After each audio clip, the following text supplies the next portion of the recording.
ഏകദേശം 1400 വർഷം മുൻപ് ആഫ്രിക്ക എന്ന വലിയൊരു ഭൂഖണ്ഡത്തിലൂടെ ഒരു പുതിയ വിശ്വാസം എങ്ങനെയായിരിക്കും പടർന്നിട്ടുണ്ടാവുക? ഒരു ആശയം ഒരു ഭൂഖണ്ഡം മുഴുവൻ സഞ്ചരിക്കുന്നതിനെപ്പറ്റി ചിന്തിച്ചിട്ടുണ്ടോ? ആഫ്രിക്കയിൽ ഇസ്ലാമിന് സംഭവിച്ചതാണ്, അതും പല വഴികളിലൂടെ. അപ്പോ ഈ കഥ തുടങ്ങുന്നത് ഒരു പടയോട്ടത്തോടെയല്ല, മറിച്ച് ഒരു സുരക്ഷിത സ്ഥലം തേടിപ്പോയ കുറച്ച് ആളുകളിൽ നിന്നാണ്. AD 615-ൽ മക്കയിൽ ഒരുപാട് പീഡനങ്ങൾ നേരിട്ട ആദ്യകാല മുസ്ലിങ്ങൾ അഭയത്തിനായി ചെങ്കടൽ കടന്നു. അവരെത്തിയത് ഇന്നത്തെ എത്യോപ്യയിലുള്ള അക്സും എന്ന രാജ്യത്താണ്. അവിടെ അവർക്ക് നല്ല സ്വാഗതവും സംരക്ഷണവും കിട്ടി. ഇതാണ് ആദ്യ ഹിജ്റ എന്ന് പിന്നീട് അറിയപ്പെട്ടത്. ആഫ്രിക്കൻ വൻകരയിലേക്കുള്ള ഇസ്ലാമിന്റെ വളരെ സമാധാനപരമായ ഒരു കാൽവെപ്പായിരുന്നു അത്. പക്ഷേ അധികം വൈകാതെ തന്നെ ഈ യാത്രയുടെ സ്വഭാവം ആകെ മാറി, വേഗതയും ദിശയും.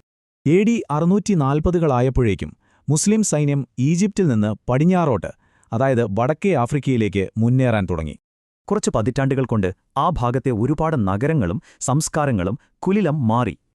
പക്ഷേ ഒരു കാര്യം ഓർക്കണം, സൈനിക ശക്തി മാത്രമായിരുന്നില്ല വഴി, മറ്റു വഴികളുമുണ്ടായിരുന്നു.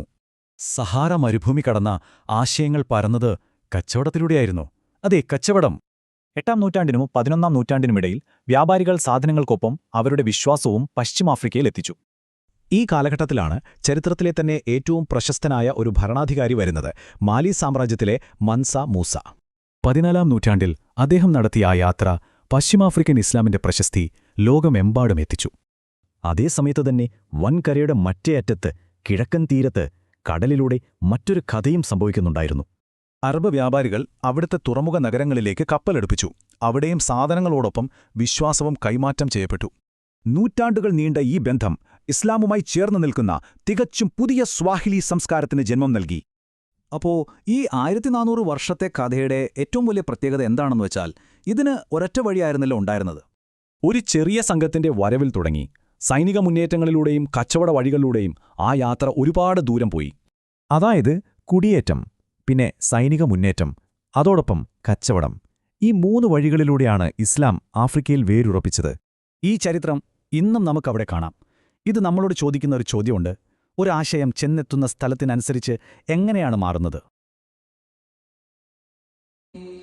يا أيها الناس إنا خلقناكم من ذكر وأنثى وجعلناكم شعوبا وقبائل لتعارفوا إن أكرمكم عند الله أتقاكم إن الله عليم خبير.